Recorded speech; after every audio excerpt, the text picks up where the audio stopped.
আর আবারও উপনির্বাচনের খবরে ফিরবো। আজ উপনির্বাচনের ফল ঘোষণা, বাগদা, রানাঘাট দক্ষিণ উপনির্বাচনের ফল ঘোষণা, পাশাপাশি শহর কলকাতার মানিকতলা উপনির্বাচনের ফল ঘোষণা রয়েছে। অন্যদিকে রায়গঞ্জ বিধানসভা আসনে উপনির্বাচনের ফল ঘোষণা রয়েছে। 2024-এর সদ্য সমাপ্ত লোকসভা নির্বাচনের নিরিখে মানিকতলা বাদে এই তিনটি যে আসন রয়েছে, সেই তিনটি আসন যে লোকসভা কেন্দ্রের অন্তর্গত, সেই তিনটি লোকসভা কেন্দ্রে কিন্তু পদ্ম শিবির তারা এগিয়েছিল। সেক্ষেত্রে উপনির্বাচনের ট্রেন্ড কি বলছে? এখনো পর্যন্ত যেমনটা জানা যাচ্ছে যে উপনির্বাচনের ক্ষেত্রে কিন্তু মূলত শাসক শিবির তারাই কিন্তু এগিয়ে থাকে।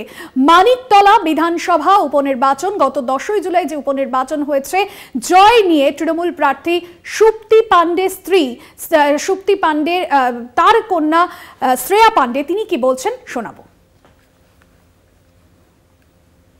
আমি যদি কাজ করে থাকি ইলেকশনে, তাহলে সেটা দরকার নেই যে সেটা ফটোগ্রাফ আর ভিডিওগ্রাফ। আমি মায়ের সঙ্গে ডোর টু ডোরে গেছি, হাইরাইজ বিল্ডিংয়েও ডোর টু ডোরে গেছি, এবং আমি লোকসভা নির্বাচনে যথেষ্ট এবং ইলেকশন করার দরকার সেটা বাড়িতে বসে করেছি। ইলেকশনটা সবসময় প্রচার হয় না, ইলেকশনে দুটো দিক, একটা হয় ইন্টারনাল, যেটা ভোট হয় পার্ট ডিস্ট্রিবিউশন। আমি 4টে ওয়ার্ডে পার্ট ডিস্ট্রিবিউট করেছি এবং সেটা ইলেকশনের দিন আমাকে দেখা গেছে, তার আগেও দেখা গেছে। সবসময় ওই যে মায়ের পেছন পেছন গিয়ে যে ইলেকশন হবে সেটা না, ইলেকশন একজনকে বাড়িতে। সকাল 8টা থেকে শুরু হয়ে গিয়েছে ভোটের যে গণনা প্রক্রিয়া, বিভিন্ন কেন্দ্রগুলিতে চলছে এই গণনার প্রক্রিয়া। এবার শহর কলকাতার ছবিটা জানবো। মানিকতলা থেকে রয়েছেন আমাদের প্রতিনিধি, তার থেকে জানবো। শাশ্বতী রয়েছেন আমাদের প্রতিনিধি মানিকতলা থেকে। শাশ্বতী, সার্বিকভাবে এ শহর মানিকতলায় যে বিধানসভা উপনির্বাচন হয়েছে গত 10ই জুলাই, সেই 10ই জুলাই উপনির্বাচনের পরিপ্রেক্ষিতে আজ ফল ঘোষণা। সকাল থেকে সার্বিক কি ছবি ধরা পড়ছে গণনা কেন্দ্রগুলিতে?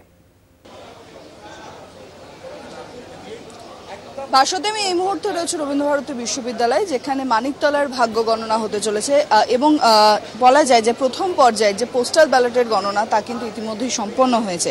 এবং সবথেকে বড় বিষয়, মানিকতলা বিধানসভার ক্ষেত্রে প্রায় 2,11,000-এরও বেশি যে ভোটার রয়েছেন এই কেন্দ্রে, এবং সেক্ষেত্রে ভোট পড়েছিল মাত্র 54.98%। অর্থাৎ বোঝা যাচ্ছে যে 50% থেকে একটু বেশি, অর্থাৎ 1,13,000 থেকে 14,000 ভোটার ভোট গ্রহণে অংশগ্রহণ করেছিলেন। সেক্ষেত্রে যেমনটা ছবি সেদিন আমরা দেখিয়েছিলাম যে বেশ কিছু ভোট গণনা কেন্দ্র একেবারেই ফাঁকা, তার সঙ্গে সঙ্গে বেশ কিছু জায়গায় উত্তেজনার ছবিও ধরা পড়েছিল।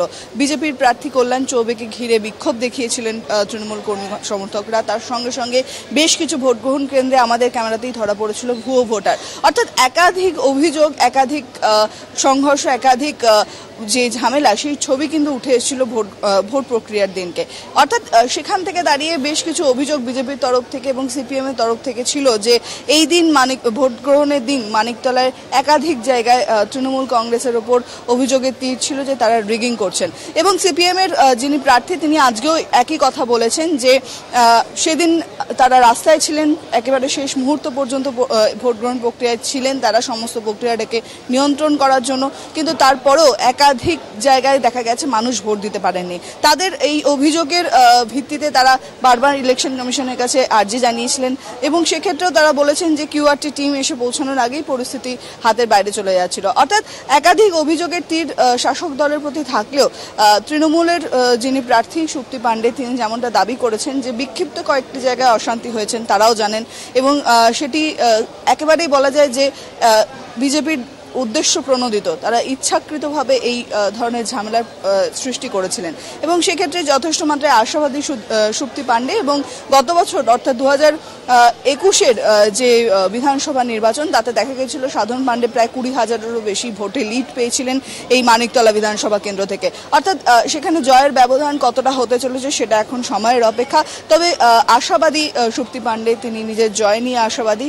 তার সঙ্গে সঙ্গে কিছুক্ষণ আগে আমরা দেখলাম তিনি যে কাউন্টিং সেন্টার, সেখানে এসে উপস্থিত হয়েছেন শ্রেয়া পান্ডে, তার মেয়ে, তিনিও সঙ্গে ছিলেন।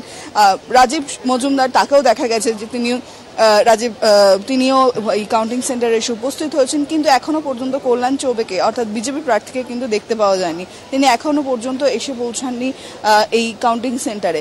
অর্থাৎ বিজেপি কি আগেই হার স্বীকার করছে নাকি মানুষের উপর তাদের এখনো অব্দি আস্থা আছে? কারণ বেশ কিছু সমস্যা ছিল গত লোকসভা নির্বাচন থেকে, যে সমস্যাগুলো এই মানিকতলা বিধানসভার ক্ষেত্রে চিহ্নিতকরণ করা সম্ভব হয়েছিল, যে বিভিন্ন ভাষাভাষীর মানুষ এই মানিকতলা বিধানসভা কেন্দ্রে বসবাস করেন এবং যে হাইরাইজ বিল্ডিংগুলো আছে সেগুলোর ওপর বিশেষ নজরদারি ছিল।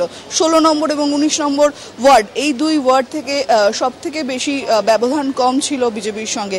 সেই সমস্ত বিষয়গুলিকে কিন্তু তৃণমূল কংগ্রেস নজরে রেখেছিলেন ভোটের আগে, এবং ভোট প্রক্রিয়া নিয়ে তারা যথেষ্ট মাত্রায় সন্তোষ প্রকাশ করেছেন এবং একাধিক অভিযোগ, একাধিক ঝামেলা, একাধিক সংঘর্ষের ছবি উঠে এলেও সেই দিনের যে ভোটাররা ছিলেন তারা কি নির্ধারণ করেছেন তা কিন্তু আর কিছুক্ষণের মধ্যেই সামনে চলে আসবে।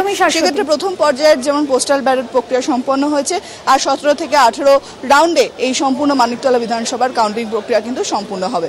একদমই ফলাফলের দিকে আমাদের নজর থাকবে। আপাতত ধন্যবাদ জানাবো শাশ্বতী রায়, আমাদের প্রতিনিধি ছিলেন সরাসরি আমাদের সঙ্গে, এবং রবীন্দ্রভারতী বিশ্ববিদ্যালয়ে যেখানে গণনা কেন্দ্র রয়েছে মানিকতলা বিধানসভা উপনির্বাচন, সেই গণনা কেন্দ্রে সকাল থেকে ত্রিস্তরীয় নিরাপত্তায় গণনা শুরু হয়েছে এবং এই মুহূর্তে কিন্তু গণনা চলছে।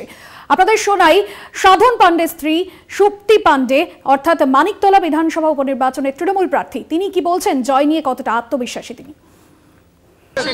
আমি একদম আগে থেকে ফোরকাস্ট করি না, দেখা যাক। 21 থেকে বেশি হবে, 21 থেকে বেশি হবে,